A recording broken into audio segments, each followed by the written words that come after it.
George, kamustahin lang namin, di ba? Ito, tuloy-tuloy na yung Tigil Pasada. Talagang ikaw yung front runner dati dyan eh. Ito, yung mga Mm.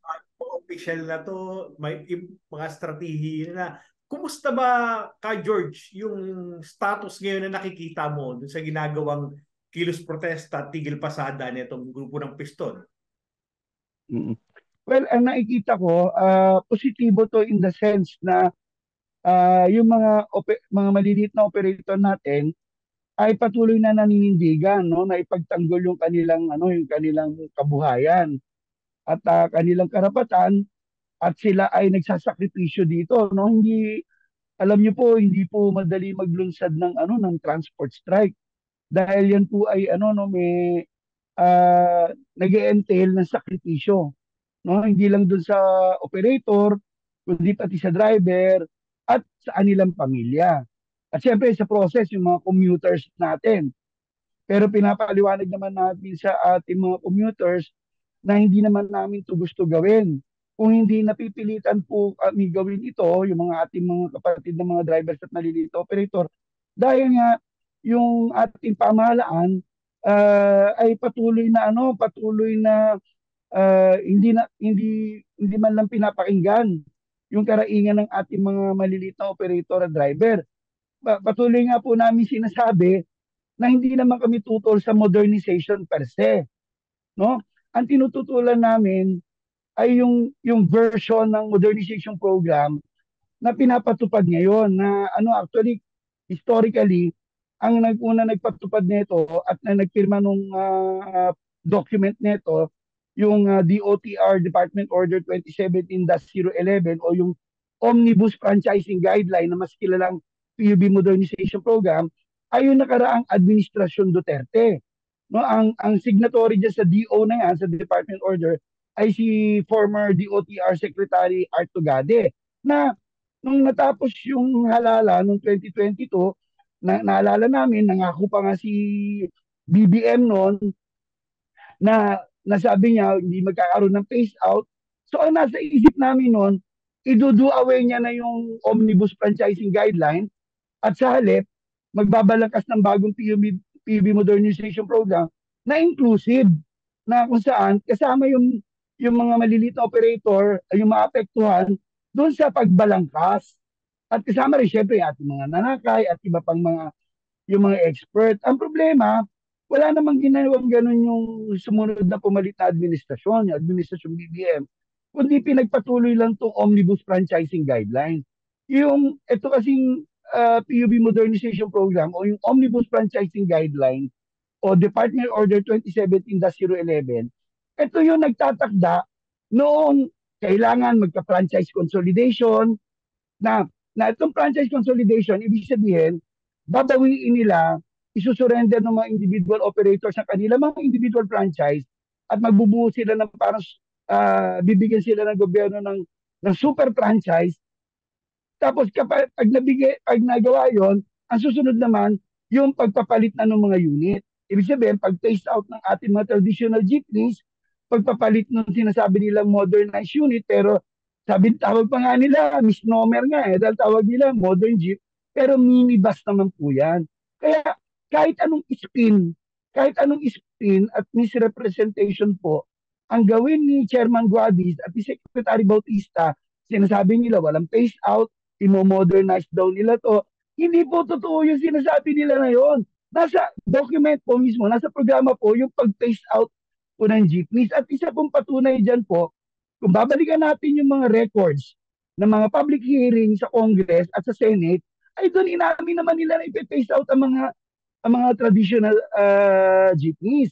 At ang isang patunay po dyan, yung mga naunang pumasok sa consolidation noong mga 2018, 2019, wala na yung mga traditional jeepney po nila ngayon. So, so isa nga po sa kinakasama ng loob namin, na sa halip na talagang seryosong harapin yung problema, nag-i-spin pa yung gobyerno. Pinapalabas pa na parang hindi lang namin sila naiintindihan, na ginigit pa rin nila na walang phase out at imo-modernize lang daw nila. Alam niyo po sir kung ano yung talagang meaning ng sinasabi nilang hindi naman ipe-phase out ang jeepney at imo-modernize? Alam niyo po yung talaga ibig nila sabihin doon? Ang ibig nila sabihin doon, yung katawagang jeepney ang hindi nila ipe-phase out, yung bansag na jeepney. Kasi ang tawag nila doon sa mga minibus, modern jeepney. Pero yung mga units, yung mga actual na traditional units, na mga traditional jeepney unit, aalisin nila. So phase out po yun. Malinaw po na phase out yun. George, kumustahin ko, ano nangyari na dun sa single franchise? Wala na talaga yun. Yung mga pumasok po sa consolidation, wala na po. Wala na po yung individual franchise nila. Nakaasa na sila ngayon doon sa pinasukan nilang korporasyon o kooperatiba. Yun na nagpapatakbo po yung mga kooperatiba at korporasyon, kung saan nila sinorender ng mga individual operators sa kanilang franchise sa isang ruta at nabuo yung kooperatiba at korporasyon at pinapasok na yung mga bagong mga minibus, wala na yung mga wala na yung mga traditional unit nila. Ito ka, George, sa grupo, paano kung operator ka, meron ka namang kakayahan na ikaw lang, ayusin mo yung jeep mo, mag-comply ka, maging modernize yung jeep mo, hindi mo pinapayagan yun? Kailangan talaga na parang i-consolidate lahat ng franchise? Opo, hindi po pinapayagan. Sa ilalim ng Omnibus Franchising Guidelines, hinihingi nga natin yon.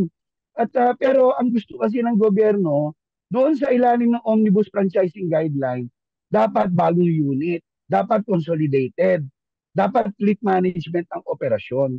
Wala naman problema yung kaso. Ang problema, hindi mo pwede ipatupad ng ora-orada. Yung kaya nga sabi isa po sa aming kahilingan ay magkaroon ng tinatawag na just transition o makatarungang transisyon. Yung proposal po namin, meron short term, may long term. Ang short term, po, payagan tayo mag-rehabilitate ng ating mga kasalukuyang unit. Willing naman po yung mga operator dyan eh. So of course, syempre, dapat with the assistance ng pamahalaan. Ang problema, ayaw po nila yon. Gusto nila, bago o hindi, or nothing. Blackmail nga eh. Kaya alam mo yun talagang ramdam na ramdam ng mga maliliit na operator natin na talagang inaalis sila ng gobyerno, inaagaw ng gobyerno yung kabuhayan nila. Lalo lalaki yung unemployment. Ang problema po diyan, kung may pagkakataon po na makuha na natin na interview yung mga nauna, naku, Diyos ko po, ang dami nilang problemang kinakarap. Baon sila sa utang, problemado sila sa maintenance. Ang dami kong pwedeng isite na halimbawa na nakalap po namin impormasyon doon sa mga nauna nag-consolidate at nandun na sa mga kooperatiba, hindi nila natatanggap ng tama ang dividendo nila, napakalaki ng overhead expenses. Yung mga minibus na unit, karamihan nagtetenga. Bakit po? Kasi pag nasisira, yung pyesa matagal bago dumating. Actually, nung nagkaroon po ng strike nung nakaraang last March 2023, isa mismo si Senator Escudero, ang nagsabi doon sa kanilang probinsya sa Sorsogon, sabi niya noon, mahigit more than 50% ng mga modernized unit doon ang hindi tumatakbo, nakatenga. Kasi nga yung pyesa matagal lang pagdating. Kasi ang problema po diyan, pagkuha nila sa isang supplier, may mga kabibat na kondisyon yon. Hindi mo pwedeng i-repair. Kailangan doon lang sa, kung Hino yan, dapat doon sa Hino, o kung di sa Hino, sa Hyundai, o sa Songtong, gano'n. So ang laki po na expenses. Tapos, dahil ini-entail pa sa Omnibus Franchising Guideline, dapat may safety officer, may in-house mechanic, dapat may garahe at terminal sa both sides ng ruta. Ang laki po talaga ng overhead expenses. Dumating pa yung pandemic. Kaya po maraming nabaon sa utang ng mga kooperatiba at ang mga korporasyon. Ang alam niyo, masaklap dito, ang nakikita kasi namin direction po talaga dito sa programa na to. Later on, yung mga maliliit na kooperatiba, magfo-fold up yan. Dahil sa laki ng cost. Dahil lalamunin sila ng mas malalaki. Usually, yung mga korporasyon kasi, sila yung may mas malalaking kapital eh. Lalo na, sa kasi sa modernization program, o sa Omnibus Franchising Guidelines, 3 klaseng operator ang pwede mag-operate. Una, kooperatiba. Pangalawa, korporasyon. Pangatlo, consortium. Pag sinabing consortium, grupo ng mga korporasyon na nagsanib pwersa. So, among dyan, ang pinakamalaki, yung consortium. So, later on, itong mga maliliit na kooperatiba sa iba't ibang ruta, ano yan, malulugi yan, magpo-fold up yan, lalamunin ng mas malalaki. Kaya, ang mangyayari, talagang nakita natin, itong jeepney industry, ang direksyon ng Omnibus Franchising Guideline ay ibigay sa kamay ng mga malalaking negosyante.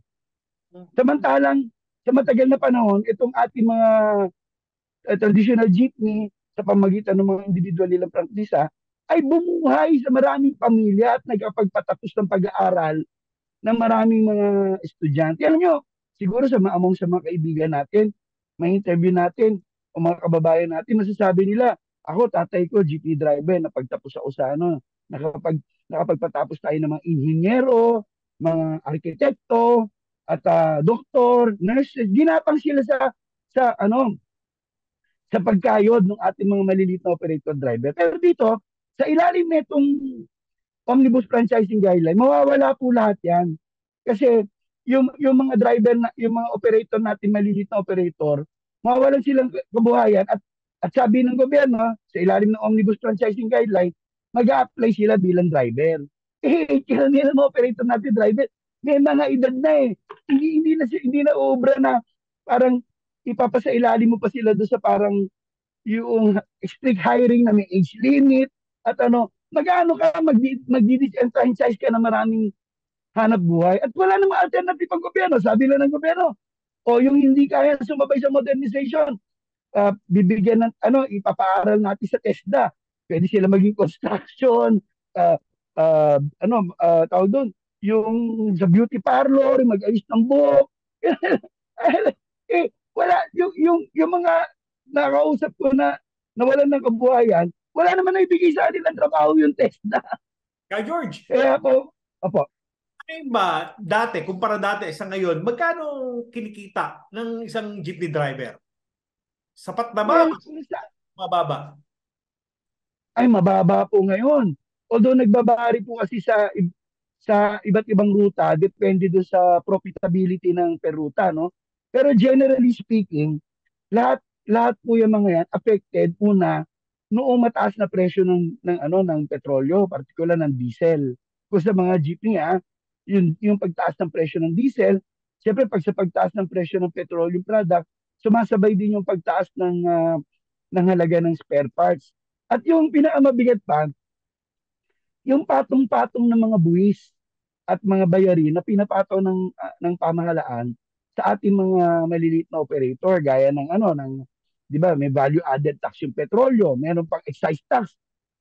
Ano, almost halos 30 to 40% ng ating per liter ng petroleum products ay buwis eh. Tapos yung iba pang cost, siyempre, generally speaking affected na yung general problem ng high cost of yung mataas na presyo ng bilihin. Siyempre, yung mga operator natin, bahagi na ating mga kababayan na apektado ng mataas na presyo ng bilihin, pero yung kita hindi sumasapa. Pero nakakabuhay pa rin. Kumbaga. Nagre-range. Yung iba sinasabi, 500 kinikita, sapat na, 1,000, 1,500, 2,000. Mga 2,000, 500 to 2,000 o 500 to 1,500 na lang ngayon. Ay, hindi. Yung mga 2,000, gross yun. Gross yun, no? Kung sa mga operator kasi naman natin, boundary system. So, usually ang boundary, nagre-range siya 800, ganyan. Average siya. Ngayon, labas ang boundary, labas ang crudo. Yung inauuwi na lang ng ating mga driver, nagre-range lang mga 300 to 500. Below Metro Manila minimum wage siya. Yan ay considering na marami sa Metro Manila na ruta, halos 24 hours. Kaya mas lalo maliit sa mga probinsya. Kasi sa mga probinsya, hindi naman lahat 24 hours ng ruta eh. Usually naman nasa lungsod lang. Yung mga major cities lang ang meron mga 24 hours. Ito bang ino-offer ng gobyerno ka, George, na modernization, itong modern jeepney, hindi ba mas parang lalaki yung kita ng mga driver natin pag tinuloy ito, talagang nag-join ng mga operators, jeepney drivers dito? Well, yun ang propaganda ng gobyerno. Kasi sinasabi nila, na pag nag-consolidate kayo, parang nagsasanib pwersa kayo. Parang gano'n di ba? Parang ino-optimize yung resources nyo. Parang gano'n. Pero kasi, sa papel yon. Pero sa actual, hindi kasi yung napakamahal na presyo nung tawag dito, nung sasakyan, no? At babayaran mo for 7 years, no? Hindi maakaya ng mga nung mga kahit yung mga yung mga pumasok na nga nahihirapan na eh. Kaya doon kami kumukuha po ng lessons eh. Yung experiences ng mga naunang pumasok kasi parang ganito po, no? Nag-average kasi yung mga minibus na tinatawag nila modern jeepney, nag-average ng 2.6 million to 2.8 sa cash price. Siyempre sa financing, siyempre hindi naman yan kukunin ng cash price, financing yan eh. So, may interest pa yon. So, ang kwento ng mga naunang pumasok, binabayaran nila between 34,000 to 40,000 per month sa isang unit. Ngayon, ayon sa Omnibus Franchising Guideline, para makapag-start up ka sa isang ruta, dapat minimum of 15 units. Minimum of 15 units. So yun, babayaran mo buwan-buwan, 15 times 40,000. Iba pa yung gastos sa renta sa lupa, iba pa gastos sa pasweldo sa mekaniko, pasweldo sa safety officer. Hindi po naaabot ang computation ng isang kaibigan ko po na dating chairman ng maganda ma-interview niyo yun eh kasi direct time karanasan niya si Mr. Ray Liwag. Dati siyang chairman ng Baclaran Nichols Transport Service Cooperative. Isa sila sa pumasok sa modernization sa franchise consolidation at isa rin sila sa nagpa-phase out ng mga unit nila. Ngayon, sising-sisi sila. Kasi baon sila sa utang ng 70 million. Higit 70 million pesos. Ano po, sir, pag nais niyo po siya makapanayam mismo, pwede ko po i-refer kayo sa kanya. Kasi direkta yung karanasan niya mismo sa pangyayaring to. At sising-sisi nga siya, sabi niya, akala namin maganda to. Samantalang yung si Ray Liwag, yun eh, boss eh, ano siya, mekaniko. So, naglikha pa nga siya ng tinatawag na rehabilitated jeepney. Yung sinunod niya yung Philippine National, nakasaad sa Philippine National Standard, yung mataas ng ceiling, side entrance, ganon. Ang problema na lang, makina. Kasi nga sa Omnibus Franchising Guidelines, ang tinatakda is either electric or pwede pa rin diesel basta Euro 4 compliant. Ang problema, walang plano kasi yung gobyerno na mag-source out ng mga brand new Euro 4 compliant engine. Wala pong ganun. Kasi kung may ganun, magmamigrate yung mga operator natin sa ganun. Isasalpak natin sa ating mga jeepneys. Ang problema, ayaw ng gobyerno ng gano'n, wala silang programa. Ang gusto nila, buo-buong sasakyan. Naalala ko nga po, nung public hearing nun sa Senate Committee on Public Services, tinanong, tinanong yan sa akin ni Senator Grace po, na siyang chairman ng Public Services Committee. Sabi niya, bakit George, ba't hindi nyo na nasalpakan ng Euro 4 compliant? Sabi ko, ma'am, ang problema, walang ganong programa ang gobyerno eh. Wala naman kami mabibiling brand new na Euro 4 compliant. Tinanong ni Senator Grace po yung DTI, nandun yung DTI that time, sabi, bakit ganon? Ba't wala silang mabili? Then sabi naman ng DTI noon, tsaka nung DOTR, kasi ayaw po dinidiscourage na natin yung backyard assembly. Ang sinasabi ng backyard assembly, nilalait nila yung paggawa ng maliliit operator, assembler natin ng mga jeep. Ang gusto daw nila, sumusunod sa world-class standard na essentially justifying yung pagbili ng napakamamahal na buo-buong unit. Ang lumalabas talaga dyan, wala nang second hand ang gusto ng gobyerno doon sa programa nila. Wala po. Hindi nga tayo first world eh. Ang hirap gawin nun. Opo. Hindi naman natin sinasabing wala tayong pangarap na magkagano. Alam nyo po, yung mga maliliit operator natin, siyempre nangangarap din yan ng magandang sasakyan na pangsiservisyo natin. Sino ba naman ang ayaw, di po ba? Pero ang problema, yung programa itself ay hindi naman ganoon ang pinopromote. Walang makatarungang transisyon. Ang gusto lang nila, be, kunin yung mga individual franchise, tapos kapalit noon, bebentahan ka ng mga mamahal na unit. Actually, siguro sa layman's term, for selling to eh.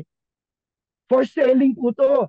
Dinadaan lang sa kategorya na kunya para ma-justify sa publiko na na mag na modernization. Siyempre, yung mga ating mga kababayang commuters, hindi masyado nila naiintindihan ng programa. Siyempre, sa isang igla, oo nga naman, dapat palitan na yan ng bago kaysa yung mga karag-karag. Eh, tayo naman, willing naman nating alisin yung, ipaayos yung mga karag-karag eh. Ang problema, walang gray line eh. It's either black or white eh. Yun po yung mahirap. At kapag pinilit po ng gobyerno yung deadline ng franchise consolidation, end of this year, which is December 31, magre-resulta po yan sa phase out. Hindi po totoo yung sinasabi ni DOTR Secretary Jaime Bautista at ni Chairman Guadis na yung December 31, wala daw dapat ipagkaalala kasi ano lang daw deadline lang sa franchise consolidation.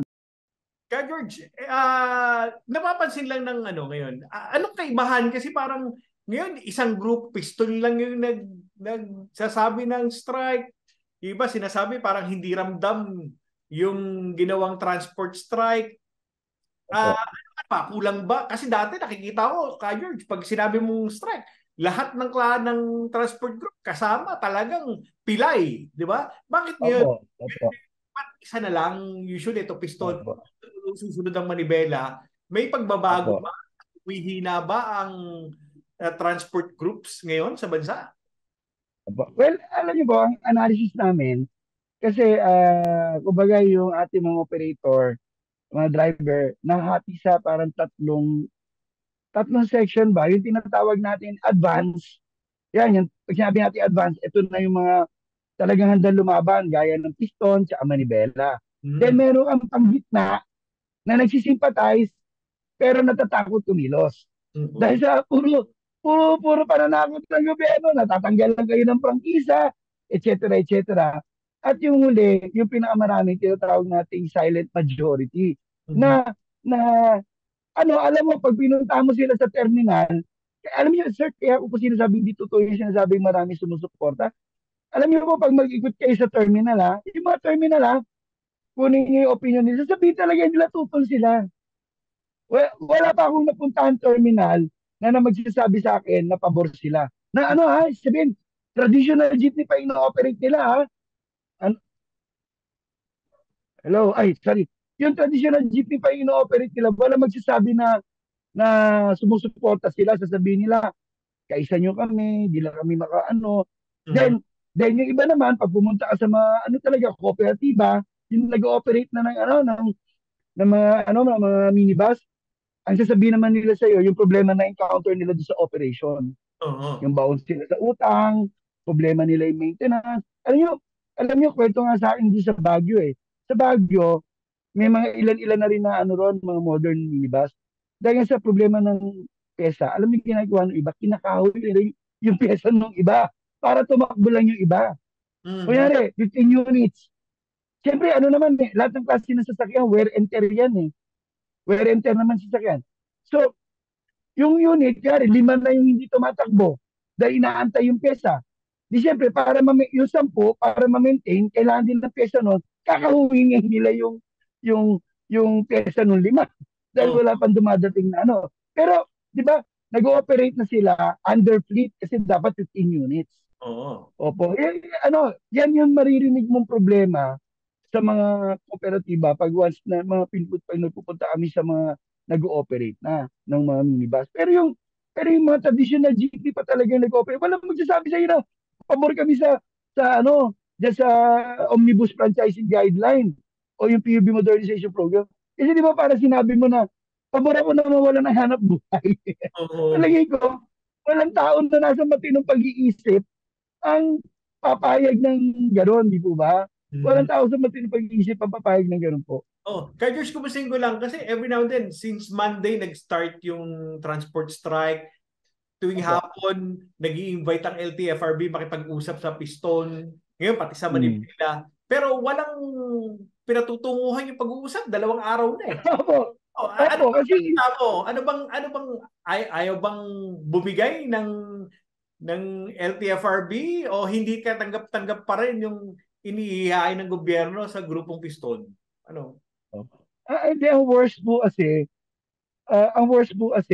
nagpapalala rito yung pambubudol ng LTFRB eh. Alam nyo, di ba noong unang araw ng strike, ito lang po just to ano na nga, yung kanina pala may tanong kayo kung effective pa ba ang strike o hindi. Di ba ganun kanina ang tanong nyo? Ako alam nyo sa akin, it doesn't matter yung lawak o lalim ng strike for as long as ma-meet mo yung objective. Ang una dyan, makikita niyo agad yung impact ng strike. Naobliga ang government magkansela ng klase. Okay, okay. Pangalawa, si Chairman Guadis, for the first time ako no panahon ko at panahon ng ibang naging leader ng Piston Urban Transport Group, wala pa ako naalala na chairman ng LTFRB na pumunta sa isang actual strike area. Ngayon lang nangyari yun, nung pumunta si Chairman Guadis. So, isipin, kami sa Piston, ang ano namin doon, ang aming pagtingin doon, ano yun, whether he likes it or not, recognition yun ng lakas ng strike, ano obliga yung LTFRB chairman pumunta ron na hoping ma-diffuse niya yung situation.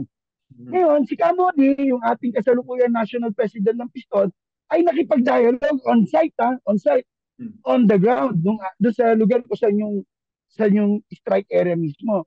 Ang problema po, ay sinabi lang ni Chairman Guadis doon, papag-aralan natin, titingnan namin. Alam niyo po sir, hindi na po katanggap-tanggap sa amin yung gano'ng salita. Alam niyo po ba kung bakit? Kasi since 2016 pa kami, nagsasubmit ng mga position paper, nagdadialogue, lahat po nung aming sinasabi sa publiko, sa mga rally, sa mga interview, alam na po yan ng LTFRB, ng DOTR, dumana sa tatlong administrasyon, mula doon sa dating administrasyon Aquino, at administrasyon Duterte, kung saan nabuo yung Omnibus Franchising Guideline, at even sa ilalim ng administrasyon ni BBM. Kaya, di ba parang absurd naman, kung sasabihin mo, papag-aralan pa rin, di ba?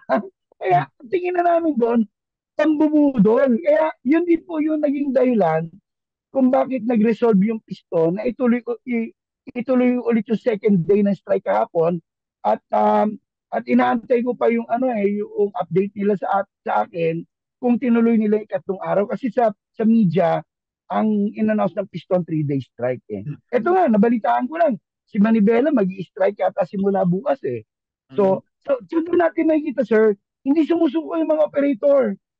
Hindi sumusuko yung mga operator natin. Pwede naman kasi sila sabihin, wala tayong magagawa dyan, sila nasa kapangyarihan. Sige, payagin na tayong buwalan tayo ng kabuhayan. Pero sir, ako naman nakikita ko kasi ang golden lesson kasi ng history.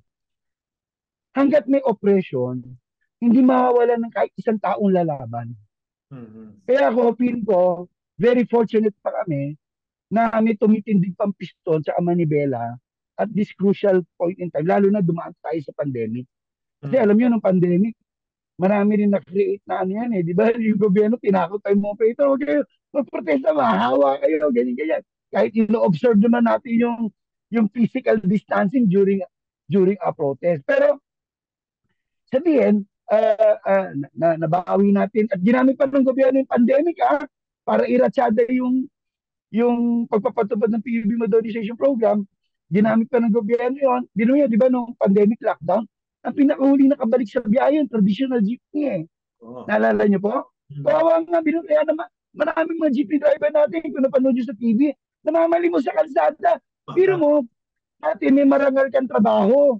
Nagpapaaral ka ng estudyante, nakapagpag-graduate ka ng abogado, ganyan, etc. Tapos namamalimos ka na sa kalsada. Di ba nawala na halos yung dignidad mo eh? Bakit ginawa ng LTFRB yun na ihuli yung traditional jeepney? Kung ano-ano pa sinabi ng LTFRB that time. Kaya daw, mas prone daw magkahawaan sa COVID sa jeep, sa traditional jeepney, kaysa sa minibus. Eh lumabas pa yung study ng Ibon Foundation na mas delikado pa nga yung minibus kasi kulog, aircon, samantala yung traditional jeepney, open air. Kami pa nga gumastos, nilagyan namin ng mga plastic barrier. Alam niyo po yung paglalagay ng plastic barrier, hindi po idea ng LTFRB yun. Ano po yun? Dahil sa creativity ng ating mga small operator dahil nga sa kagustuhan nilang mapagpatuloy yung kanilang buhay at kabuhayan. Oh. Wala pong tinulong doon ng gobyerno ni Singkong Kuseng. Oo, Doon, magastos din po yun. Opo. eto, come December 31, ito nang huling araw ng ng sinasabi nilang deadline. Anong ina-expect niyo Opo. mangyayari? Kasi bawal yan. Malamang baka pwede ipagbawal na yung mga hindi consolidated na franchise. Tuloy-tuloy na Well, yung well, hindi na kayo nagano. opo. Well, ako nakikita ko lang, ang isa na naman budol na gagawin dyan ng gobyerno, depende doon sa lakas at pagkakaisa ng pagkilos ng mga driver operator, ay i-extend na naman nila yung deadline ulit. Tulad ng ginawa nila noong nakaraan. Pero sure, ito, ano to ha, golden lesson to. Yung pagka-extend ng mga deadline na itong mga naka-past few years, hindi dahil sa kusang loob ng gobyerno, dahil doon sa mga welga at protesta po ng mga driver operator. Kaso this time, ang piston will not settle na for just extension. Pagod na kami doon sa extension. Magpe-protesta kami, then magde-deadline, adjust ng gobyerno deadline, then pagdating na naman ang panahon na yun, gano'n na naman ulit. Ang problema kasi sir, medyo kailangan natin balikan yung alam nyo, si BBM, kung naalala nyo yung strike ng March, na-strike yung March, nangako si BBM, pare-reviewin niya yung PUB modernization program. Oo. No? Nag-participate ang piston doon, nagsubmit ng position paper, nag-petition signing pa kami sa mga maliliit na operator nationwide, sinabit namin sa DOTR yan. Alam niyo, wala nangyari to sa review na yon. Yung review, huwag yung review. At the end of the day, sasabihin pa rin ng DOTR, papatupad pa rin namin yung deadline ng franchise consolidation. Anong klaseng review? Di ba sir, ang meaning natin na review, pag nagre-review tayo, hold mo muna yung program. Di ba? Saan nakita nagre-review pero papatupad mo pa rin yung deadline. So wala ka nire-review. Tapos wala ring balita kung ano na update sa review. Nag-participate tayo, gano'n. Pero walang balita. Kaya budol po eh. Kaya wala po kaming choice, mga elite operator driver, kundi patuloy na ipagtanggol yung ating ating karapatan at kabuhayan. O nakakapagod din po eh. Actually, mas nakakapagod po sa actual na lumalaho. No? Mentally, physically, psychologically, di ba? Kaso walang choice eh. Hindi po tayo lahat na may pagkakataon na makamigrate sa ibang hanap buhay. Buti siguro yung ilan, yung may kaya, may connection, pero majority niyan, talagang talagang bata pa, dyan na nabuhay sa industriya na yan. Alam niyo, masakit nga dyan, minsan sir, napapaisip kami. Ito nagpapatupad ng tinatawag namin huwad na PUB Modernization Program. Ngayon lang naman sila pumasok sa gobyerno eh, nung na-elect yung mga principal nila eh, mga presidente nag-appoint sila. Pero kami po matagal na dito sa industriya na to. 'Di ba? Parang alam niyo parang isang analogy ko sa isang bahay. Meron ang bahay. Ngayon, may pumasok na developer. Pero yung bahay na yon, kinultivate niyo yung community, no? Pinaganda niyo yung community sa sarili niyo ng pagsisikap. Ngayon, may pumasok na big developer. Pero itong big developer na to, dahil makikinabang ang gobyerno ng suhol, buwis, etc., palalayasin ka ngayon sa mga maliliit yung bahay in the name of so-called development. Di ba parang ang sakit noon na taga naman yung wato ka rito, palayasin mo kami. Parang ganun po. Ganun po yung nararamdaman ng ating mga maliliit na operator. Ngayon, pero it doesn't mean that we don't want regulation. Hindi po ganun ibig sabihin. Naiunawaan po namin, public transport ito, na dapat ito regulated ng pamahalaan ng public transport. Pero wag naman kayo magpatupad ng programa na paresahan nyo kaming aalisan ng hanap buhay. Yun naman yun. Yun naman po yung ating pinaglalaban dito. In fact, sir, yung mga binabanggit po namin sa inyo, position, just transition, rehabilitation, lahat po yan sinabit namin sa ILO. Sa international. Dumating kasi yung ILO dito eh. So in-interview nila mga workers, industrial workers, transport workers. Tapos itong huling dumating na UN tawag dito resource ba to? Tawag dito yung kalimutan ko na yung official ng UN na dumating, nakipag-meeting sa mga civil society organization. Kasama sa naimbitahan doon yung piston. So pinreset namin doon. Sabi namin, ang esensya ng aming argument, we are not against modernization per se. Pero kailangan natin ng just transition. Ang just transition, it doesn't mean lang yung pagpapalugit ng panahon. Hindi po, kundi encompassing uh, paglikha ng industriya ng ating national industrialization para maka-produce tayo ng sarili nating makina at iba pa. Hindi yung parang ang gobyerno kasi yung definition lang ng modernization. Alis luma, alis bago. Ganun lang eh. Simplistic ko yun. Sa akin, pag nag-isip ako ng ganun, yan, negosyo lang gusto mo eh. Mm. Bebentahan mo kami, hindi namin mabili. Ngayon, di sasabihin nyo, kita nyo ha, sa inyo naman namin unang inilako, pero hindi nyo kaya, so bibigay na namin sa malalaking kumpanya. So Mm. essentially, sir, ang mangyayari, actually, ang end result nitong tong PUB modernization program na to, itong HUAD, nililin ako ha, HUAD na PUB modernization program, corporate capture. Mm. Corporate capture po. Oo. Magano po ang mangyayari dyan. Kaya George, kumustahin ko lang sila, Ka-Omet Martin, kumusta na? Hindi parang walang ano dito sa strike na to ah. Walang posisyon, ang Ay, posisyon. si Obet, Oh. si Obet, si Lando, hindi nagsusuporta dyan. Si Obet kasi, nag-ooperate ng sarili niyang mga minibus sa pamagitan ng isang corporate entity. Si Okay. Obet. Opo. So parang, Pero nagrereklamo rin yan. oh. Nagrereklamo rin yan. Kaya lang, hindi siya, nagrereklamo rin siya doon sa epekto ng pagtaas ng gasolina doon. Kasi apektado rin sila noon eh. Mm. Pero si Obet, kasi dati pa, gusto na pumasok yan sa ganyan. Kasi, alam niyo po, ito po, no, alam naman natin sa negosyo, no, imposibleng ma-operan mo yung isang, para sa bidding, di ba? Alam niyo man, nangyari sa bidding yan eh, pag sa gobyerno. Kung sino yung, sabihin mo, bibigyan kita ng pabor sa akin mo i-award yung kontrata na yan. Mm. So, siyempre, hindi ako naniniwala yung mga leaders na nagkukumahog pumasok dyan. Nagkukumahog ha. Mm. Una, hindi nila pinakinggan yung sentiments ng mga membro nila. Pero hindi ako naniniwala na wala silang pakinabang na nakuha dyan. Mm. Hindi ako naniniwala. Mm-hmm. Ibig sabihin, Kasi bakit? Kaya George, iba na yung kanyang sentimiento. Iba na yung kanyang pananaw pagdating sa transportasyon niya. Well, siyempre sa public posture, pro driver at pro ano. Ito sir, hindi naman ako sa pagbubuhat ng bangko. Ako po, bago ako naging presidente ng Piston for almost 12 years, kung ano ang economic status ko nung panahon na yon, bago ako naging presidente, same pa rin ang economic status ko po ngayon.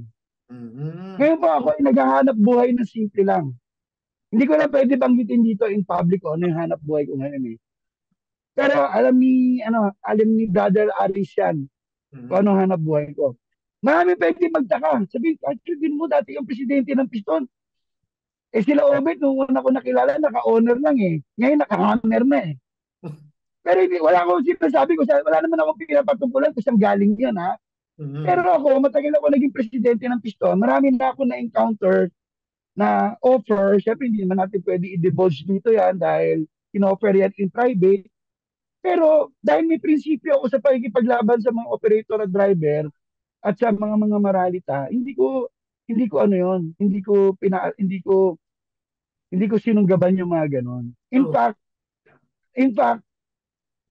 kaya nga naghahanap buhay pa rin ako no, ng tulad ng isang simpleng manggagawa.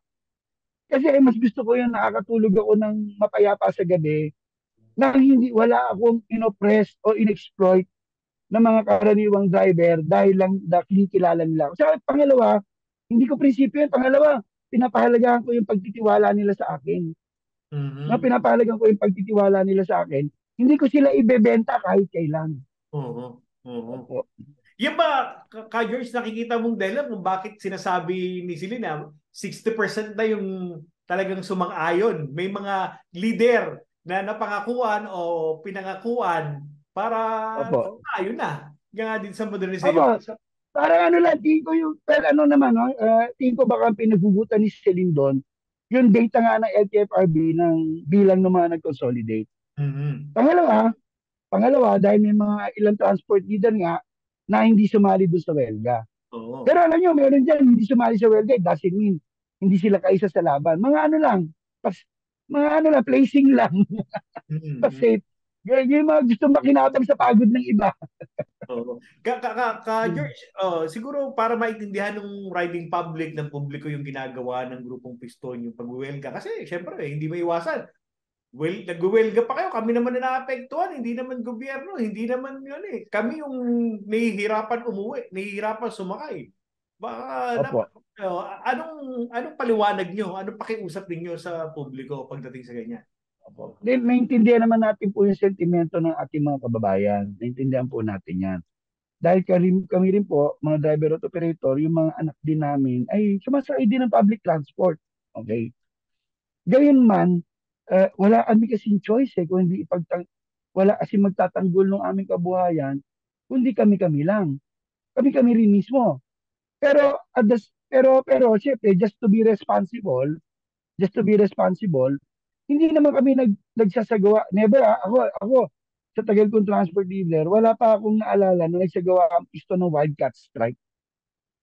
Pag sinabi natin wildcat strike, yung nagwelga ka ng biglaan ng walang anunsyo. Mm-hmm. Lagi po tayo nag-aanunsyo at least 1 week, 5 days before to give chance sa ating mananakay na paghandaan yun. Yun po yung ating pakikitungo sa ating mga kababayan. Ang delikado, yung wildcat strike na yung walang anong, talagang mabibigla lahat nun. Mas matindi ang perwisyo. At least doon sa pag-announce mo, it gives you time, it gives time sa gobyerno para paghandaan yung libre sakay. Di ba? Kasi di ba, gusto namin na mas effective na strike, ba't pa kami mag-announce? I-wildcat na namin. May impact pa. Pero alam nga namin, mapiperwisyo ating mga kababayan sa ganun eh. Tapos sir, um, gusto ko lang i-explain, yung phenomena ng transport strike, hindi naman po dito na-invento sa Pilipinas yan. In other countries, first world, no, Europe, pag may mga labor issue, problem sa sa karapatan ng manggagawa, nag-i-strike din yung mga train workers union sa France, sa Italy, yung mga bus drivers union sa US.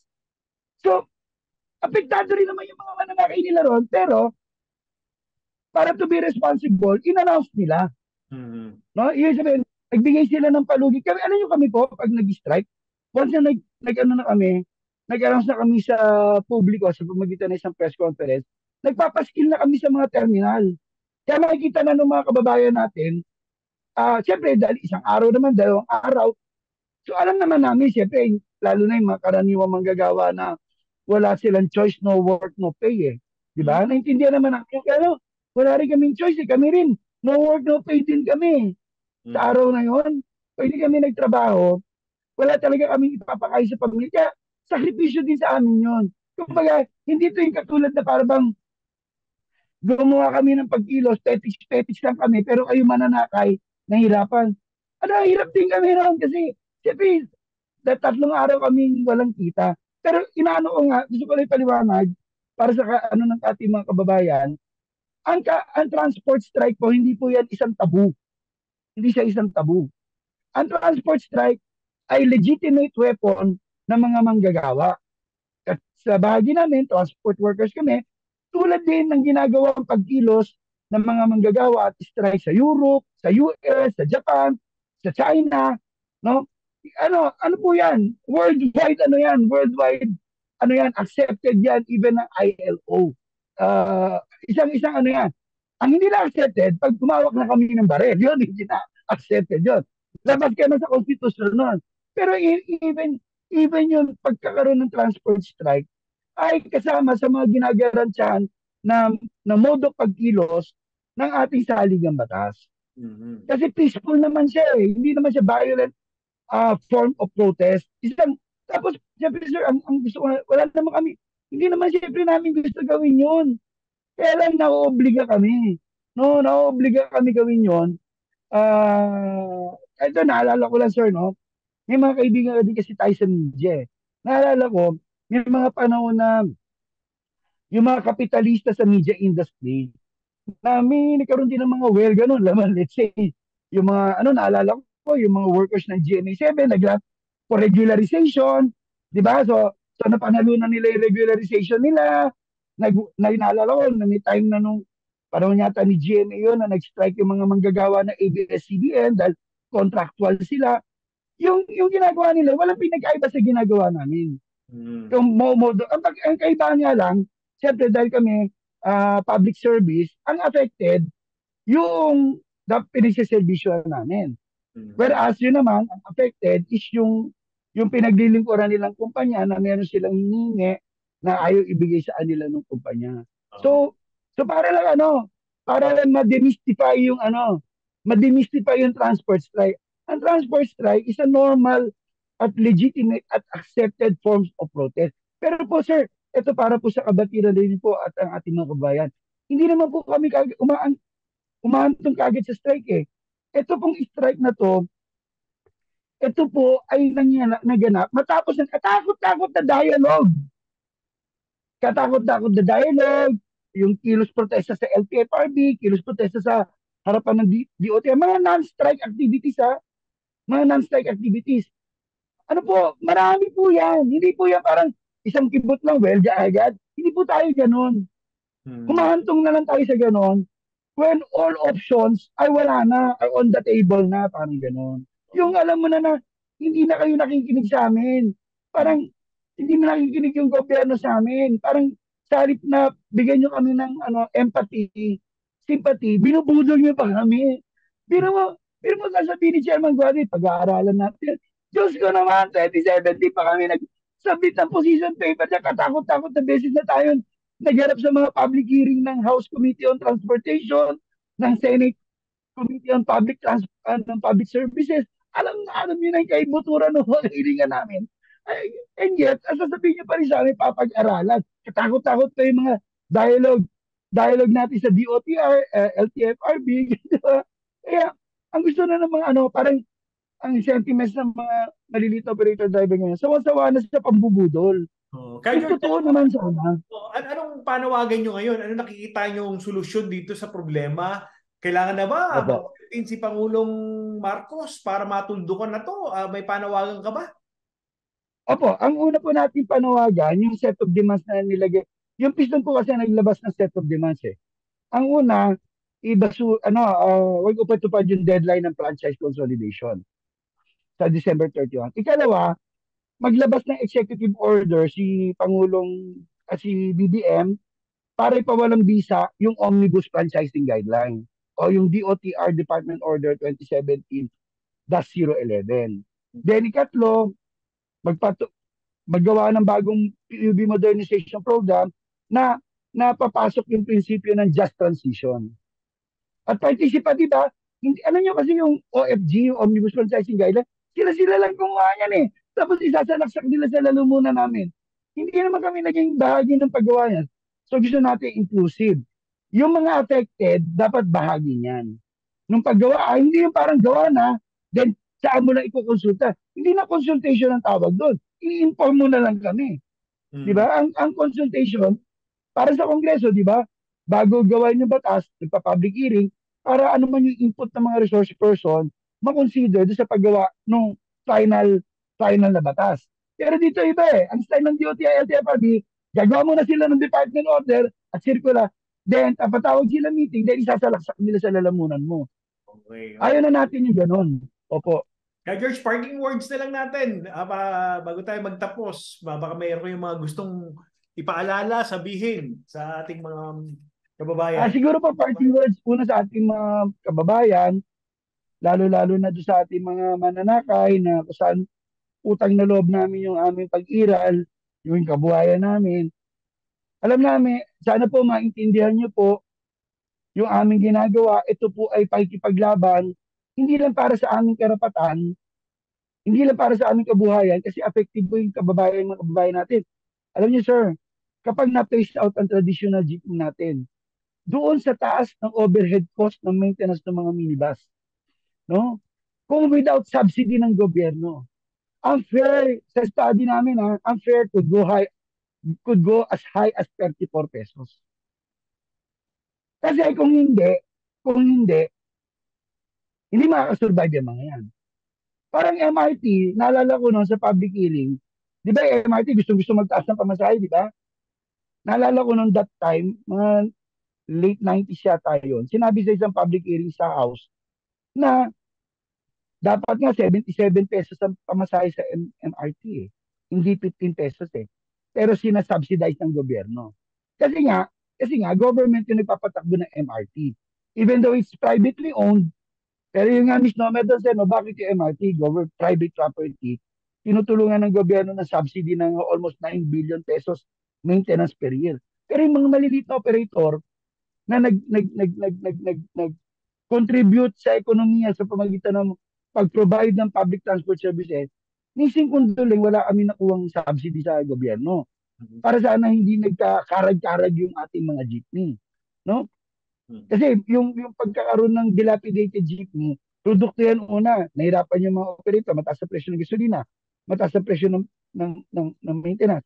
Tapos, katakot-takot pa yung mga taxes at ano na pinapataw sa public transport. Sa lahat yan, nag-ambag sa pag-erode ng kita ng mga driver at operator. Kaya, siyempre, napabayaan yung mga jeepney. Tanong ko nga dati sa hearing Congress, naggawa niya magbigay ng 9 billion subsidy sa maintenance.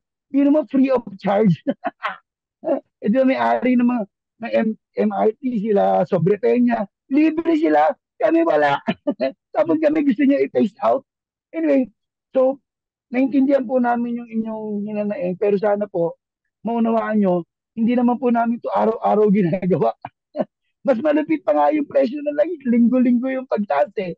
Yung strike, nangyayari lang to, minsan once a year, pinakamahal twice a year, at nagaganap lang yan kapag nagkakaroon ng deadlock sa mga pag-uusap.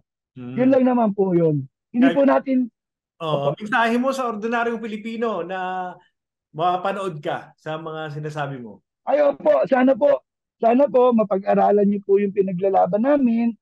Alam niyo, accessible naman sa website ng DOTR yung Omnibus Franchising Guideline.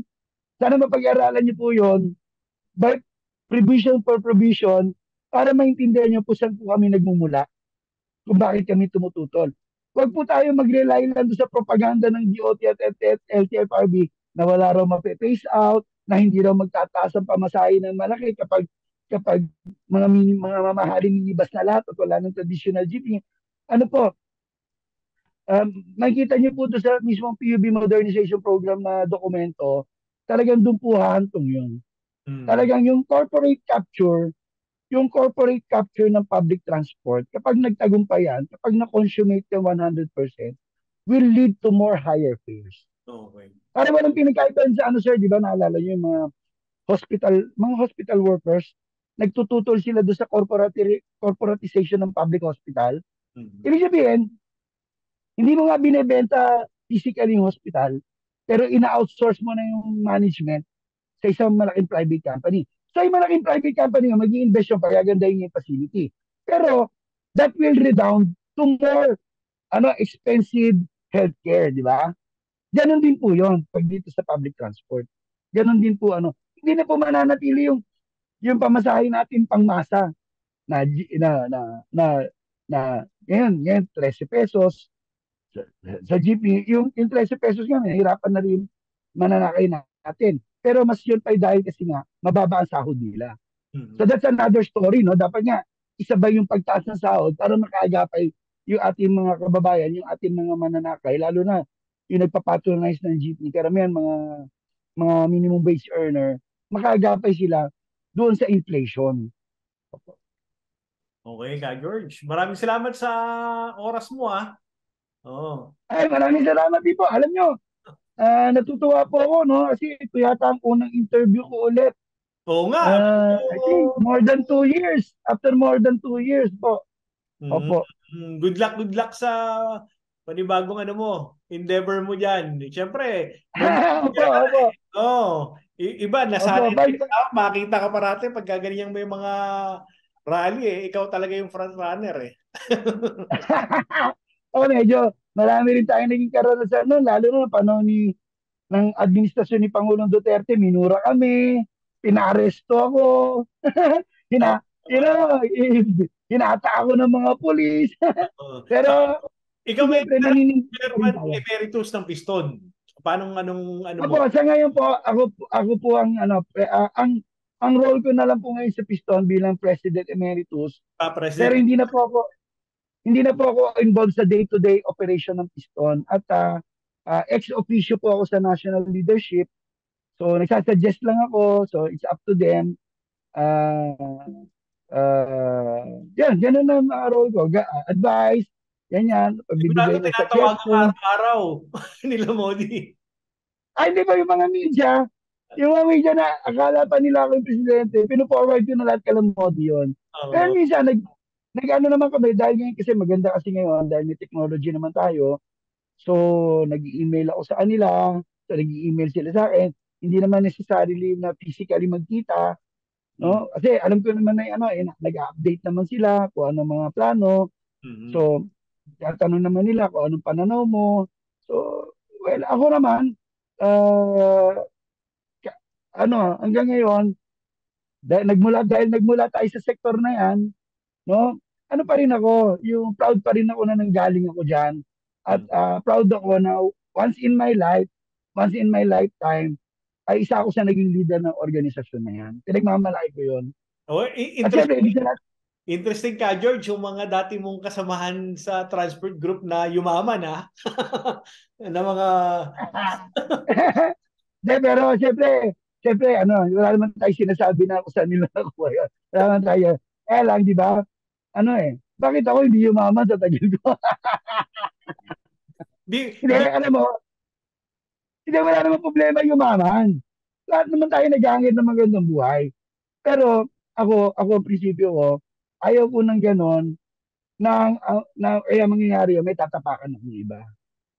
Gusto ko, ma-produce ko yun sa sarili kong pagsisikap, sa sarili kong hard labor, no, hindi dahil may pinerwisyo akong ibang tao, ibang grupo, o ibang isang sektor, parang lalo na yung sektor na nagtitiwala sa amin, di ba? Di ba? Parang hudas tayo nun pag gano'n. Okay, well said, Ka George. Maraming salamat sa time mo. Sa uulit, Ayaw po, at maraming salamat po. Sir, I'm sorry, hindi ko po nakuha yung first name niyo po. Dindo Ay, Flora. alam, Yan. opo, sir. Si Dito. Yes, yes, Oo, yes. oo. Dati ako sa TV5, Maraming salamat po sa inyo. bakit kita na-interview? Opo. Thank you very much, Sir Dindo. Sige. Boss Aris, at syempre sa Pilipinas Today, sa pagkakataon na binigay niyo sa amin. Sana po, doon sa panayam natin, sana nakapagbigay po tayo ng konting paglilinaw sa isip ng ating mga kababayan, lalo na sa ating mga stakeholders, sa mga mananakay, mga workers. At syempre, kita lahat sa ating mga kapatid sa media na wala sa rin na na sumusubaybay sa ating mga advocacies na alam nyo, yung media talagang very important yan. Talagang kahit pa sabihin mo may social media na, iba pa rin talaga yung mass media. Pero ang kagandahan ngayon, dahil mas may access na rin yung mga driver sa pagpapalaganap ng hindi lang nakadepende sa commercial mass media. Yun naman isang kagandahan ng social media. Kaya lang, dahil nga alam mo naman kami mga driver, hindi naman kami tech savvy. Kaya minsan, natutuwa kami pag yung mga estudyante, lalo na yung mga aktivistang estudyante, lumalapit sila dahil nagsisimpatay sila sa pinoprovide nila yung expertise nila sa social media, gano'n. Tinuturuan nila kami paano. Kasi nga alam naman nila, lalo na sa mga driver, di ba, karamihan sa amin, hindi naman nakapag-koleyo at hindi kami masyadong marunong. Ang alam lang namin mag-Facebook. Hindi pa kami marunong ng paggamit ng iba't ibang forms ng pag-maximize ng social media. Sige ka, George. Maraming salamat. Ay, maraming salamat. Mabuhay po kayo, Sir Dinto, Boss Aris, at sa lahat ng bumubuo at namumuno sa Pilipinas Today. Magandang umaga po sa ating lahat. Magandang araw ng Miyerkules po. Okay, salamat.